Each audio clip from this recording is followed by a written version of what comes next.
Dear student, good morning. आज हम लोग जो डिस्कस करने वाले हैं टॉपिक वह है आपका टाइप्स ऑफ नेचुरल रिसोर्सेज। इसके पहले मैंने आपको नेचुरल रिसोर्स के बारे में बताया था और आज हम लोग पढ़ेंगे types of natural resources. Natural resources के प्रकार, कितने प्रकार के नेचुरल रिसोर्स होते हैं। तो आप जानते हैं कि नेचुरल रिसोर्स जो होते हैं मुख्य रूप से दो प्रकार के होते हैं। आपका एक होता है रिन्यूएबल और दूसरा होता है नॉन रिन्यूएबल। ठीक है, अब रिन्यूएबल और नॉन रिन्यूएबल के बारे में हम लोग डिस्कस करेंगे। देखिए, natural resources can be broadly classified into two types, renewable resource and non renewable. अर्थात कहने की बात है कि जो प्राकृतिक संसाधन होते हैं वो दो भागों में डिवाइड हैं। एक जो है नवीकरणीय, जिसको हम लोग एक से अधिक बार यूज कर सकते हैं, और दूसरा होता है नॉन रिन्यूएबल, जिसको हम एक बार अगर यूज कर देते हैं वो क्या हो जाता है, समाप्त हो जाता है। जैसे पेट्रोल डीजल हो गया। और रिन्यूएबल में जैसे सोलर एनर्जी हो गया, विंड एनर्जी हो गया, हाइडल एनर्जी हो गया, ये सब आते हैं रिन्यूएबल एनर्जी में। चलिए डिफिनीशन देखते हैं। Renewable resources are those which can renew और रीजनरेट और रिप्लेनिश देमसेल्फ। अर्थात रिन्यूएबल एनर्जी वह होता है जिसको जो क्या होता है फिर से रिन्यू हो सकता है। रिन्यू मतलब एक बार अगर उसका यूज कर लें तो दोबारा भी रिन्यू हो जा सकता है, या उसको हम लोग क्या कर सकते हैं, रीजनरेट कर सकते हैं, या दोबारा उसको हम लोग रीजनरेट कर सकते हैं। तो वह रिसोर्स जिसको हम एक से अधिक बार यूज कर सकते हों उसे हम बोलते हैं renewable resources. Some examples are wind, water, plants, forest etcetera. उसके कुछ उदाहरण हैं रिन्यूएबल रिसोर्सेज के, जैसे विंड, वाटर, प्लांट्स, फॉरेस्ट। ठीक है।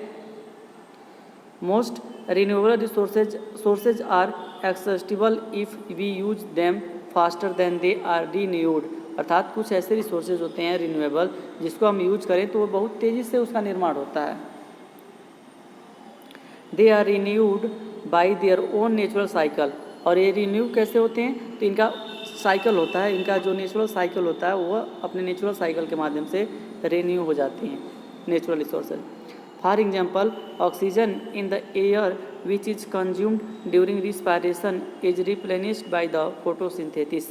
देखिए, जो एयर होता है हम जानते हैं सभी लोग कि एयर को हम लोग रिस्पायरेशन प्रोसेस में लेते हैं। अर्थात हम जब सांस लेते हैं तो एयर लेते हैं, ऑक्सीजन लेते हैं और हम क्या छोड़ते हैं, कार्बन डाइऑक्साइड छोड़ते हैं। तो इस तरह से अगर ऑक्सीजन हमारे इन्वायरमेंट में नहीं आता तो एक समय के बाद इन्वायरमेंट में ऑक्सीजन की क्या हो जाती है, कमी हो जाती है। लेकिन ऐसा नहीं होता है।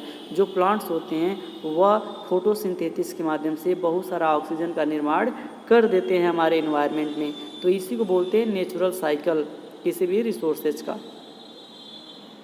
This is the natural cycle which maintain its natural equilibrium. अर्थात इसके जो नेचुरल इक्विलिब्रियम होते हैं, उसकी जो नेचुरल मात्रा होती है वह ऑटोमेटिक क्या होती है, नेचुरल साइकिल के माध्यम से मेंटेन हो जाती है।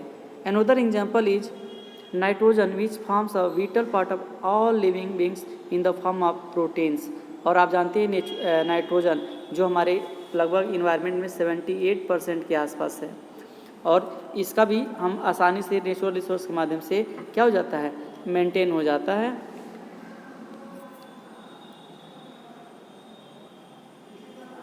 It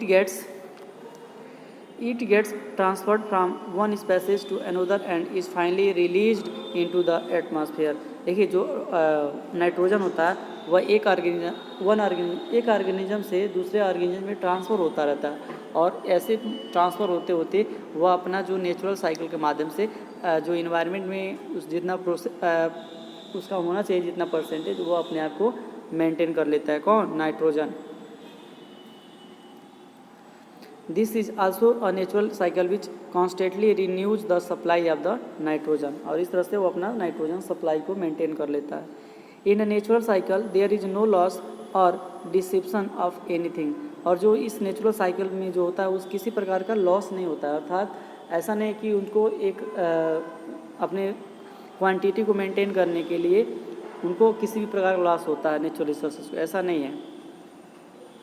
even all the living organism maintain their population by constant cycle of growth. Same to same ऐसे जो लिविंग ऑर्गेनिज्म होते हैं वह भी अपने पॉपुलेशन को कंट्रोल करने के लिए अपना साइकिल के हिसाब से काम करते हैं।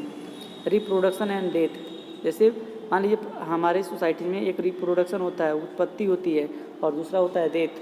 तो जितना डेथ होता है उतनी उत्पत्ति हो जाती है।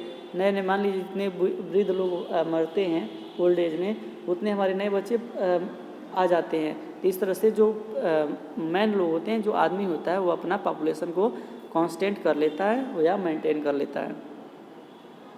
Therefore all biological communities are renewable. इस प्रकार देखा जाए तो जितने भी बायोलॉजिकल कम्युनिटीज़ हैं, जो भी जैविक कम्युनिटीज़ हैं, वो सारे क्या हैं? रिन्यूएबल हैं, अर्थात नवीकरणीय है, जिसको हम एक से अधिक बार यूज कर सकते हैं। For example all the forest can renew themselves through growth and reproduction. जैसे प्लांट्स होते हैं, प्लांट्स तो बहुत सारे लोग लगाने तो जाते नहीं हैं, जो भी ये जंगल हैं, तो ये जंगल कैसे विकसित हो जाते हैं? बहुत सारे लोग जंगलों को काट लेते हैं, फिर भी नए नए जंगल हो जाते हैं। तो वह अपने नेचुरल साइकिल के माध्यम से वो अपना मेंटेन कर लेता है।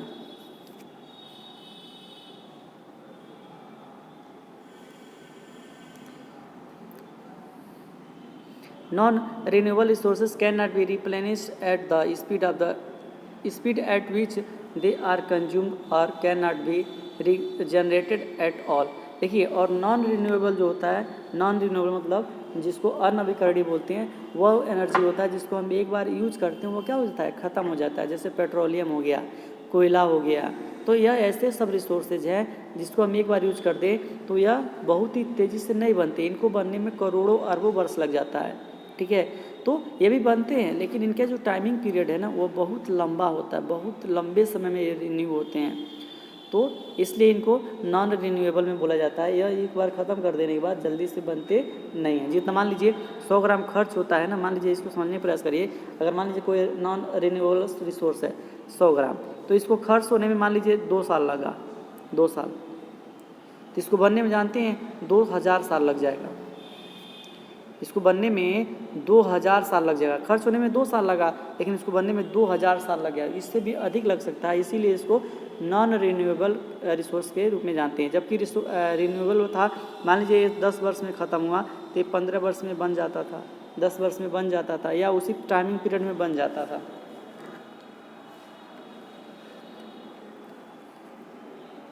सम examples of non renewable sources are coal, petroleum, minerals like iron, gold, copper, diamonds etcetera. ये जितने भी रिसोर्सेज हैं, जैसे कोयला हो गया, पेट्रोलियम हो गया, मिनरल्स खनिज हो गए, आयरन, गोल्ड, कॉपर, ये सब क्या है? नॉन रिन्यूएबल रिसोर्सेज हैं। The fossils fuel took millions of year to form under very specific climate condition which may never repeated. देखिए, इसको अगर हमको चेंज करना हो, इसको हमको रिसाइकल करना हो, तो इसके लिए हमको लाखों हज़ारों साल लग जाती हैं। Therefore, no new resources are being generated and the current ones will be exhausted sooner or later. इसलिए जो भी हमारे पास रिसोर्सेज है नॉन रिन्यूएबल, अगर उसको हम सही से यूज नहीं करेंगे तो बहुत ही कम समय में वो सारा क्या हो जाएंगे? ख़त्म हो जाएंगे, और बाद में हमारे पास कोई भी रिसोर्सेज नहीं रहेगा जिससे हम अपना डेवलपमेंट कर सकें। ठीक है, अब इसके आगे हम लोग पढ़ेंगे नेक्स्ट जो है यूटिलिटी ऑफ नेचुरल रिसोर्सेज, मतलब इसका उपयोग कहाँ की होता है, इसको हम लोग नेक्स्ट वीडियो में पढ़ेंगे।